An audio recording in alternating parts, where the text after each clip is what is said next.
시청자 여러분 반갑습니다. 중독은 질병이다. 오늘 그 세 번째 시간을 맞았습니다. 오늘은 알코올 중독에 관한 이야기를 나누도록 하겠습니다. 오늘 함께 이야기 나눠주실 달서구 중독통합관리지원센터 이유미 센터장 모셨습니다. 반갑습니다. 네, 안녕하십니까. 센터 소개를 좀 부탁을 드리겠습니다. 네, 달서구 중독관리통합지원센터는 보건복지부 지정 중독 전문기관으로 사회복지법인 대구가톨릭 사회복지에서 수탁 운영하고 있습니다.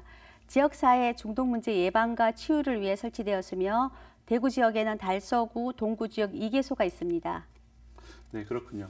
코로나19로 사회적 거리두기가 한창인 요즘에 대구 시민들이 중독과 정신건강에 관련된 현황들이 지금 많이 변화하고 있다고 들었습니다. 특히나 이 문제에 대해서 더 많은 관심을 기울여야 한다는 목소리가 높아지고 있는데요.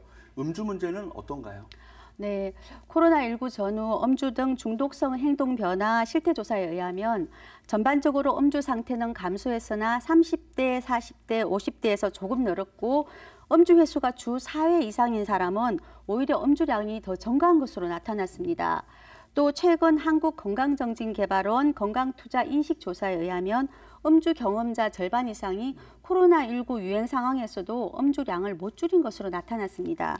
이런 사회적 거리두기 방침에 따라 혼자 술을 마시는 혼술과 집에서 마시는 홈술이 증가한 상황과 관련이 있다고 추정이 됩니다. 아, 그렇군요.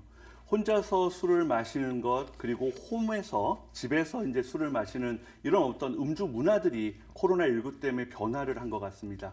구체적으로 어떤 내용들이 있을까요? 네, 전반적으로 일회 평균 음주량과 음주 빈도는 감소한 반면 모든 연령대에서 고위험 음주 경험 비율이 증가한 것으로 나타났습니다. 음주 장소는 집으로, 음주 상대는 혼자 또는 가족으로, 음주 상황은 혼자 있을 때나 TV 콘텐츠를 볼 때 등으로 달라졌습니다. 특히 집에서 마시는 홈술이 늘면서 가정 내 다툼이나 폭력, 아동학대가 증가하는 것은 사회적으로도 매우 우려스러운 상황입니다. 아, 그렇군요.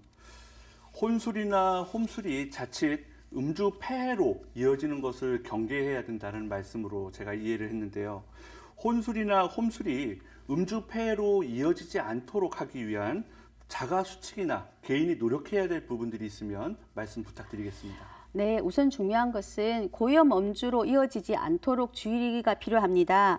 음주 빈도와 음주량을 고려해서 건전한 음주 습관을 갖는 것이 바람직합니다. 그리고 중요한 것은 혼술은 습관적으로도 이어질 수 있기 때문에 주의하는 것이 필요하고요. 스트레스를 음주로서만 풀려고 하지 않고 다른 선택과 대안을 찾고 실천하는 것이 음주 폐해로 연결되지 않는 하나의 좋은 방법입니다. 네, 그렇군요. 고위험 음주로 이어지지 않는 게 중요하다 말씀하셨는데 고위험 음주, 어느 정도 수준을 말씀하시는 거죠?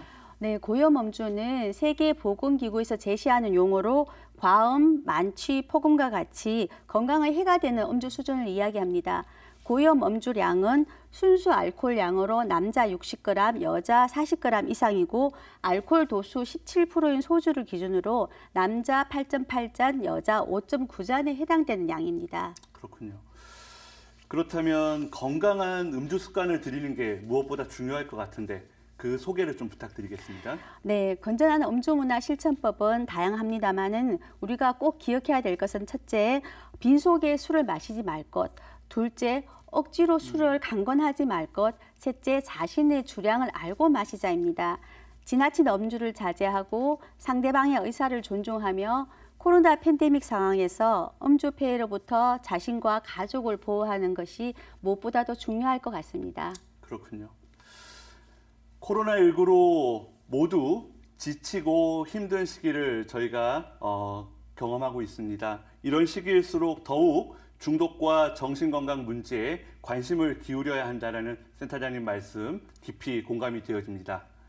시청자 여러분들도 모두 건강한 한 주간 보내시고 다음 주에 더욱 유익한 내용으로 찾아뵙도록 하겠습니다. 감사합니다.